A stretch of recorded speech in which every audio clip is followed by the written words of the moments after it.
An Olympic champion at the height of her powers, atop one of the world's deadliest peaks. And within seconds, a hidden wall of rock came crashing down. Now her body remains on a remote slope more than 5,700 meters above sea level, where no rescue could safely reach her. Stay with me, because this story is not for the faint-hearted. Laura Dahlmeier was born to the mountains. Growing up in Garmisch-Partenkirchen, Bavaria, she lived where the Alps carved the sky, and winter sports weren't just recreation. They were identity. The town had hosted the Winter Olympics in 1936. The legacy of speed, endurance, and alpine mastery was written into every slope. By the time Laura was a teenager, she was already exceptional. Not just talented, exceptional. The kind of athlete who makes the impossible look routine.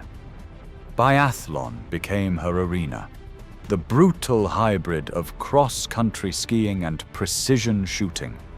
Racing through snow at maximum heart rate, then forcing your body to calm enough to hit 5 targets the size of your palm from 50 meters away. Miss, and you ski penalty loops. Win, and you stand on podiums draped in your national flag.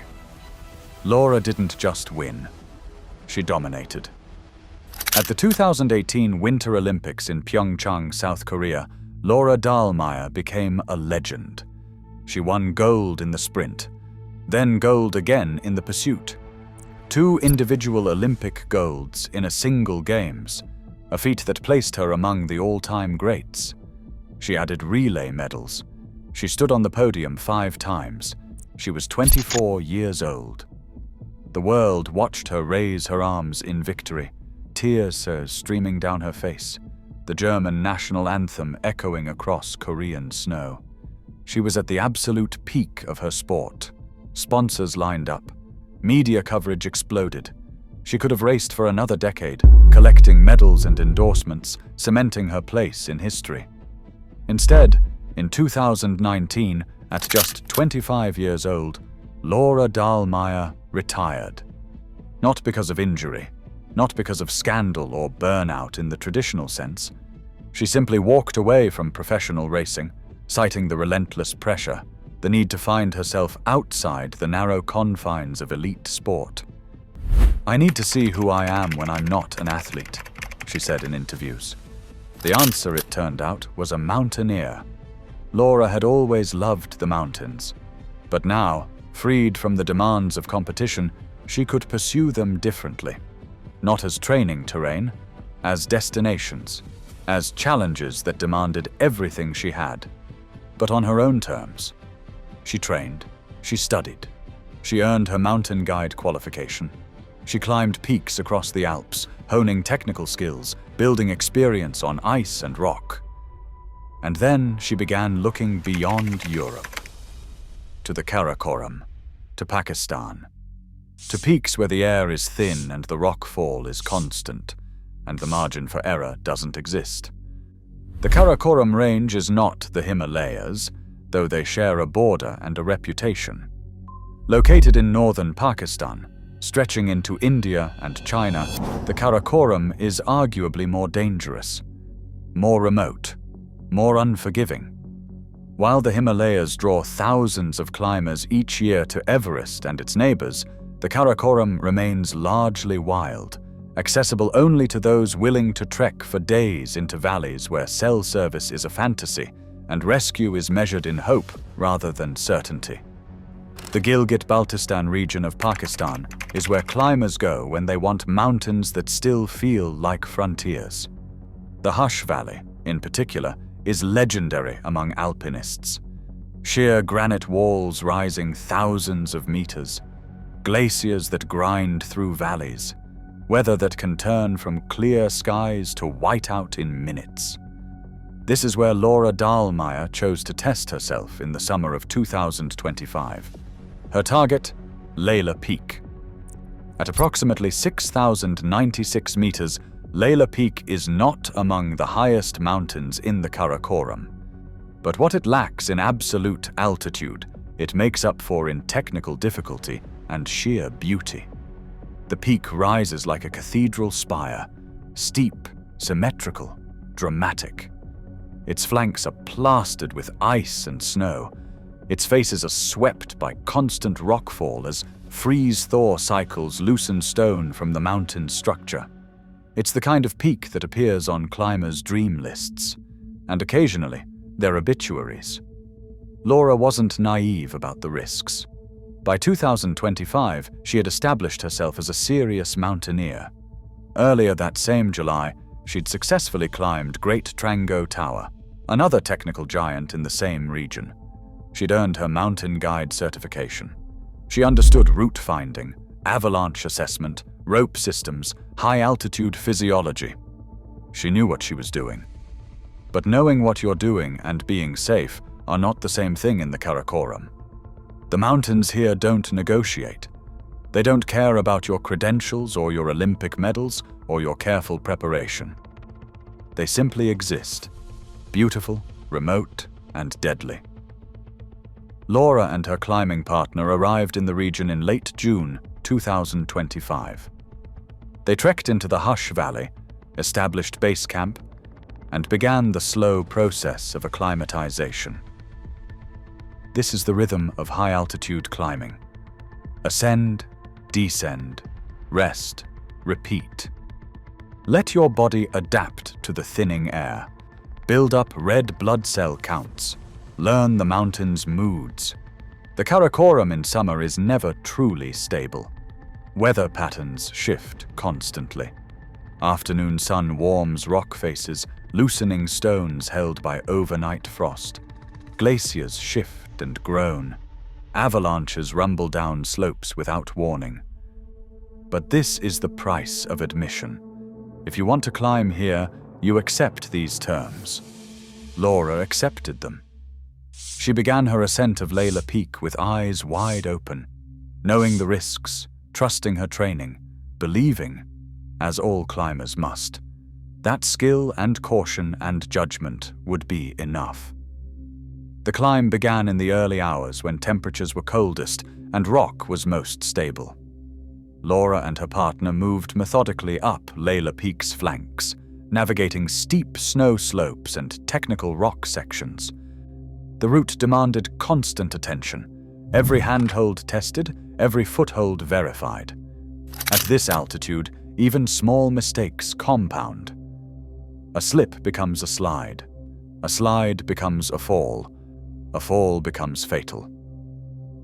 The weather was typical for the Karakoram in late July, clear mornings giving way to afternoon clouds, occasional snow squalls, wind that picked up without warning.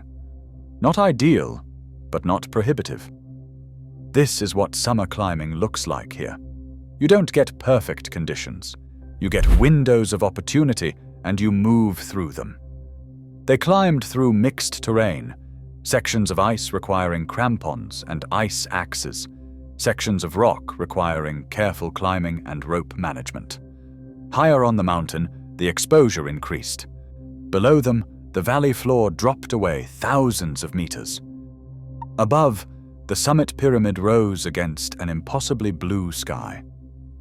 This is what draws climbers to the Karakoram, the aesthetic purity of it. The lines are clean. The challenges are obvious. There's no bureaucracy, no permit queues, no fixed ropes crowded with guided clients. Just you and your partner, and the mountain. But that purity comes with a price. Rockfall is constant in the Karakoram. The mountains here are geologically young, still actively rising, still shedding material as they grow. Freeze-thaw cycles, water seeping into cracks, expanding as it freezes, fracturing rock, work continuously. Stones that seem solid can be barely attached, waiting for the right vibration or temperature shift to send them tumbling. Climbers in the Karakoram develop an instinct for rockfall zones. They move quickly through obvious danger areas. They listen for the distinctive whistle crack of falling stone. They wear helmets, always, knowing that a helmet won't save you from a refrigerator-sized boulder, but might deflect the smaller projectiles that kill just as easily. Laura knew all this. She'd climbed Great Trango Tower just weeks earlier. She understood the terrain. She moved with the efficiency that comes from experience and the caution that comes from respect. On the descent, always more dangerous than the ascent, they picked their route carefully. Tired muscles, degraded judgment from altitude, the psychological letdown that comes after summiting. All of these factors make descending statistically deadlier than climbing up. They moved deliberately, carefully, doing everything right. But in the Karakoram, everything right is sometimes not enough. Because while climbers can control their own actions, they cannot control the mountain. They cannot predict which section of rock face, held stable for centuries, will choose this moment, this exact moment, when two climbers are passing below, to let go. July 28, 2025. Approximately 5,700 meters above sea level. The mountain made its decision. The sound came first, not the whistle crack of a single falling stone, but the deeper rumble of mass movement. Rock grinding against rock. The sound of geology happening in real time, compressed from millennia into seconds. Laura and her partner were descending a steep section below the summit, moving carefully down mixed terrain. They'd been climbing for hours. They were tired but alert, focused on the immediate tasks: foot placement, rope management, the next anchor point. And then the mountain fractured above them. This isn't like Rockfall in more stable ranges. This isn't a single stone bouncing down a slope.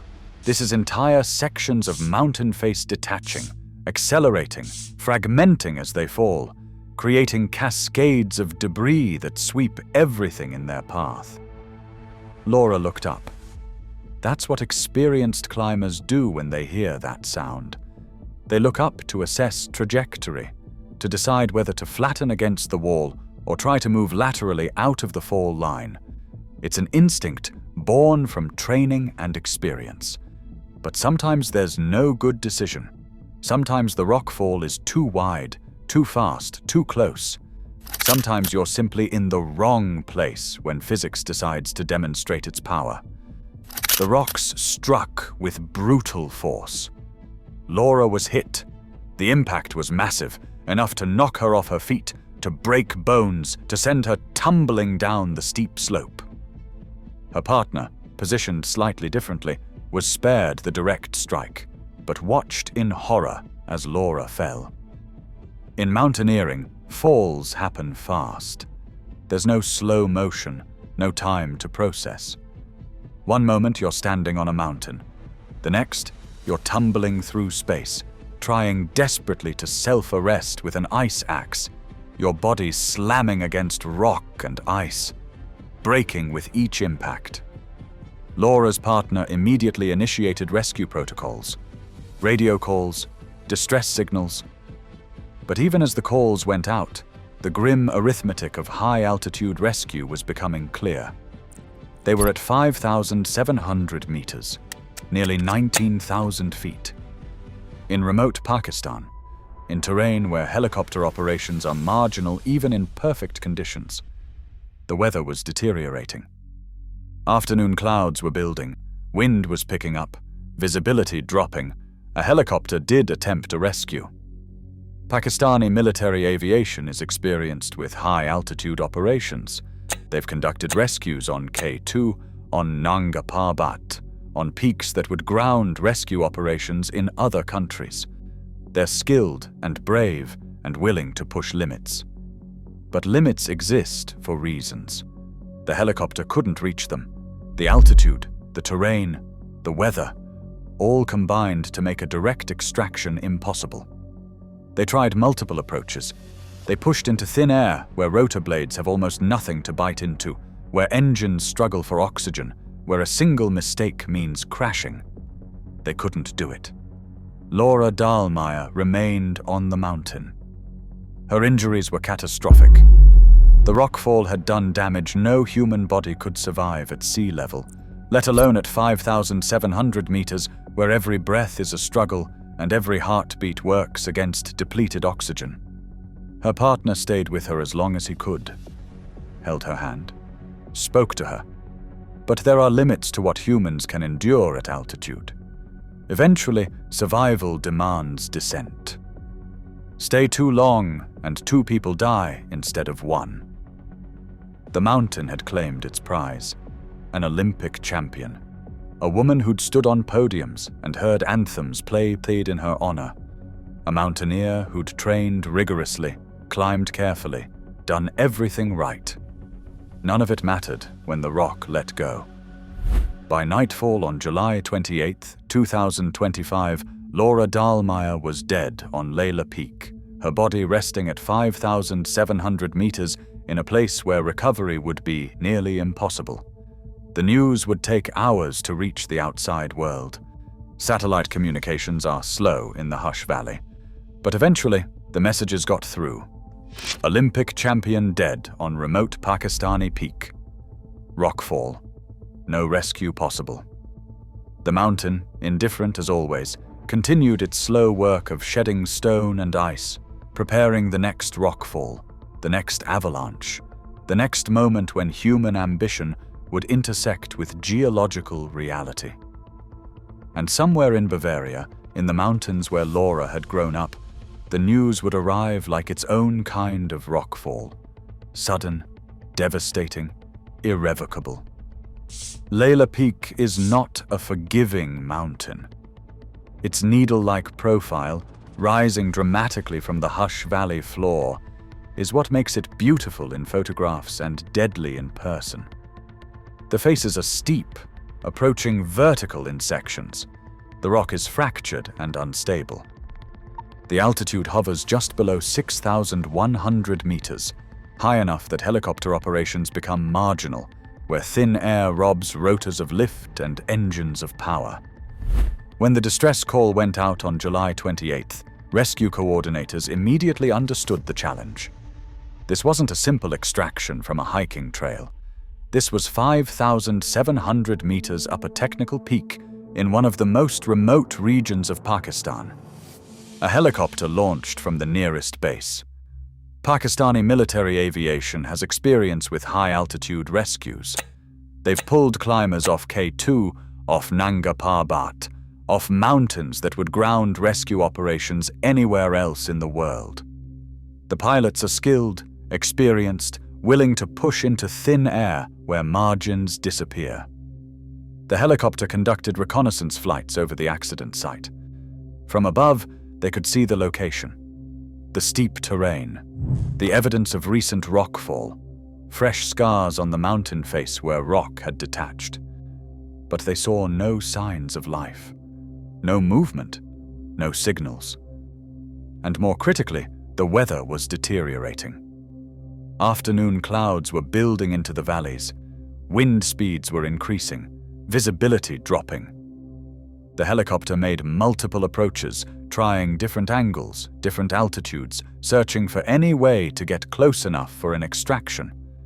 It wasn't possible. The official statement came with brutal clarity. It was determined that a helicopter rescue is not possible. Not difficult, not risky, not possible. Ground rescue teams mobilized. Foreign climbers who happened to be in the region. Local high-altitude porters who knew the terrain. But everyone understood the arithmetic. Climbing to 5,700 meters in deteriorating weather, in terrain already proven deadly by fresh rockfall, to recover a body from a steep face. This wasn't rescue. This was recovery. And recovery operations shouldn't create new casualties. The rockfall risk remained. Whatever geological instability had triggered the initial collapse could trigger more. Rescuers ascending the same route Laura had descended would be exposed to the same danger. Perhaps greater danger as the mountain continued shedding material loosened by temperature changes and stress. The mountain held Laura, and the mountain was not negotiating terms for her release. Time is a weapon at altitude. As July 28th turned into July 29th, the weather worsened. Rain moved into the region, not the gentle rain of lower elevations, but the cold, driving precipitation that turns to ice on rock faces and increases avalanche danger. Laura's climbing partner had been forced to descend. This is the brutal calculus of high-altitude climbing. You cannot stay indefinitely beside a fallen companion. Your body is deteriorating. Your judgment is failing. Dehydration, exhaustion, and oxygen deprivation compound. Stay too long, and you become the next casualty. He descended, carrying the weight of impossible decisions and the last moments with a partner who'd shared ropes and risk. The mountain remained silent. No further contact, no updates. Just the grim waiting as rescue coordinators, government officials, and Laura's family processed the reality unfolding in the Karakoram. The mountain had become judge and jury. What had begun as a summit dream, the kind of audacious alpine objective that defines world-class mountaineering, had transformed into a grim waiting game where everyone knew the outcome but struggled to accept it. And then another detail emerged, one that spoke to who Laura Dahlmeier was beyond her achievements. She had expressed in writing that she did not want anyone to risk their lives attempting to retrieve her body if something went wrong in the mountains. This wasn't unusual among serious mountaineers. Many write such statements, understanding that body recovery at extreme altitude often endangers more lives. It's a final act of responsibility, releasing loved ones and rescue teams from the obligation to compound tragedy with further casualties. But knowing someone's wishes and accepting them are different things. For Laura's family, for her friends, for the mountaineering community that had watched her transition from Olympic champion to accomplished alpinist, the wait was agonizing. The mountain held someone they loved. And the mountain was not giving her back. Rescue teams continued to assess options. Could conditions improve? Could a weather window open? Could ground teams reach the site safely? Each assessment reached the same conclusion. The risk was too high. The terrain too exposed. The rockfall danger too present. The mountain's verdict was clear. Laura would stay where she fell. On July the 29th and 30th, the formal statements began to arrive. First from rescue coordinators in Pakistan. Then from German officials. Finally, from Laura Dahlmeier's family, their words heavy with grief but clear in their acceptance. Laura Dahlmeier had died on Laila Peak. Her body would remain on the mountain. The rescue mission was officially called off, not suspended pending better conditions. Called off. The assessment was final. The risks to any recovery team were unacceptable. The terrain was too steep, too exposed, too unstable. The rockfall that had killed Laura could easily kill others. In mountaineering, this outcome is not unprecedented. High peaks around the world serve as final resting places for climbers.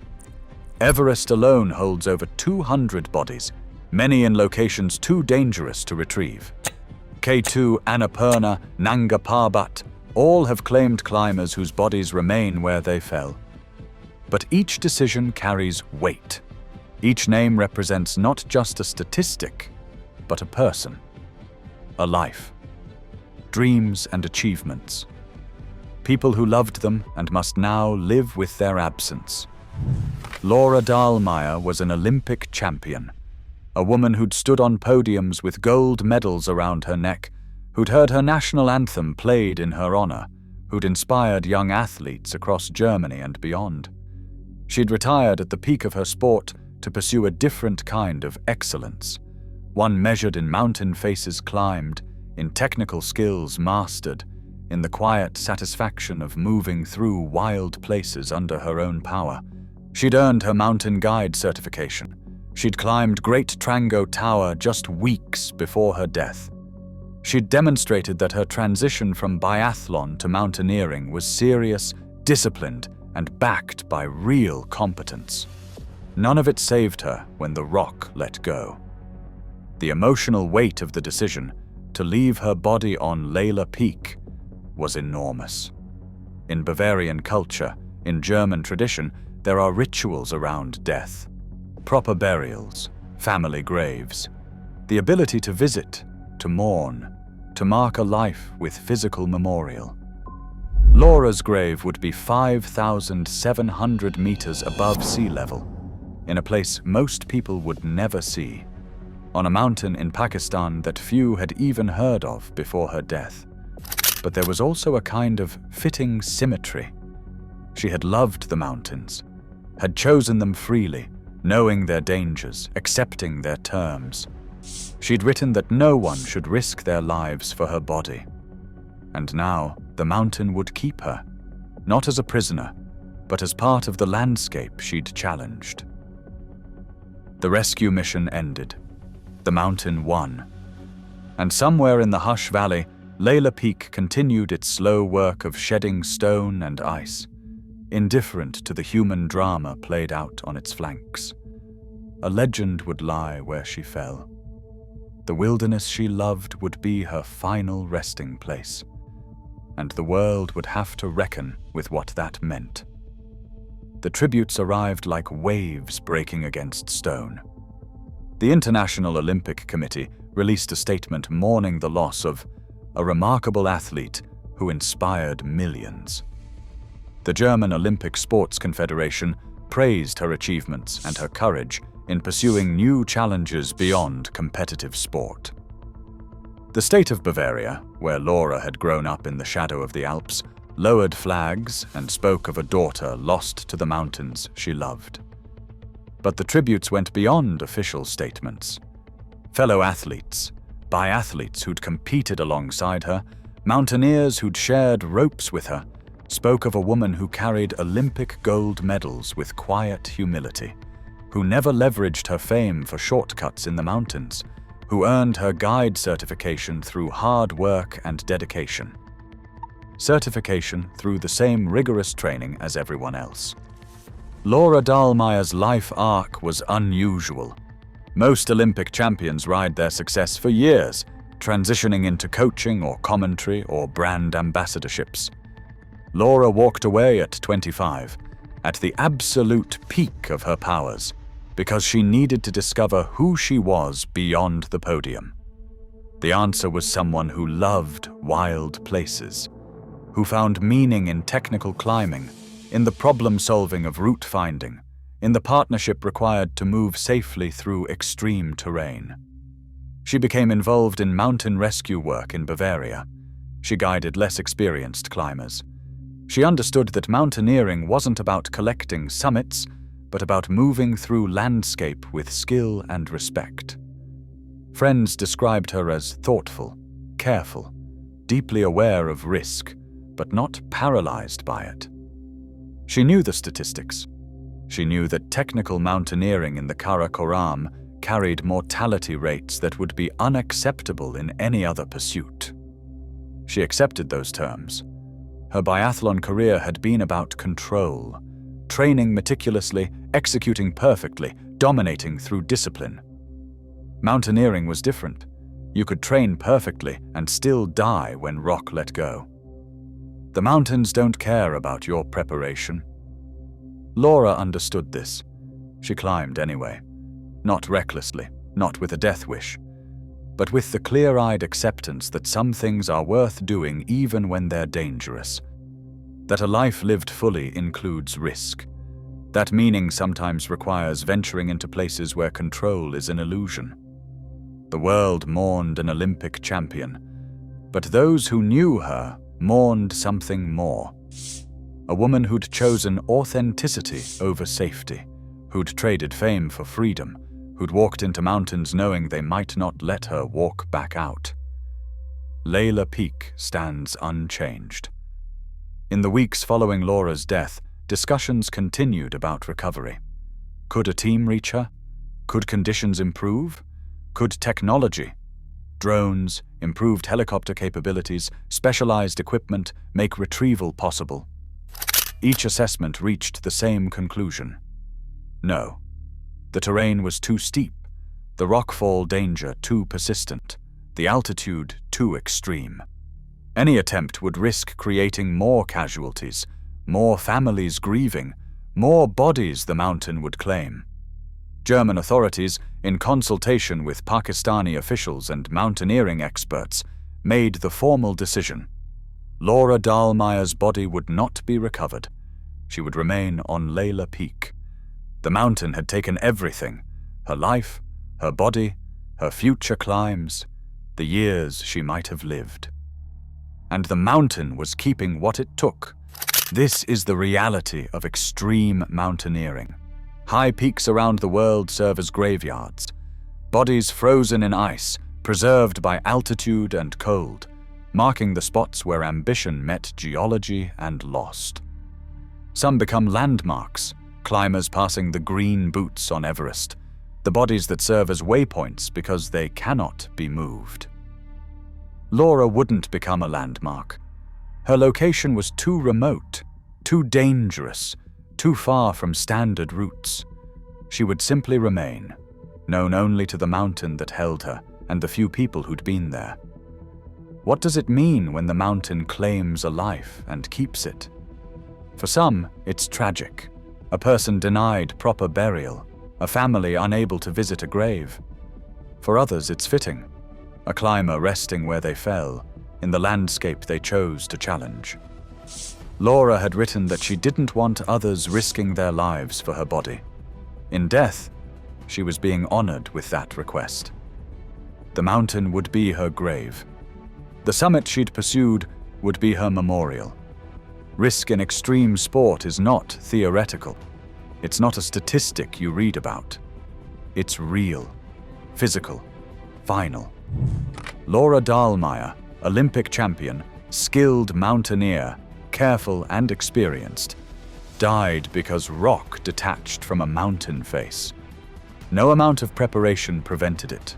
No amount of skill saved her. This is what acceptance of nature's power looks like. Not romanticized, not softened, just the raw truth that mountains are indifferent to human achievement.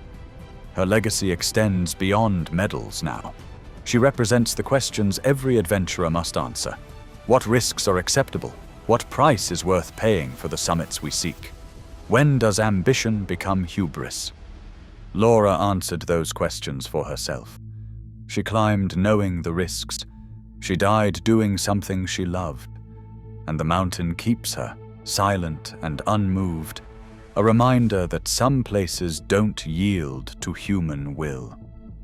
What does Laura Dahlmeier's story teach us?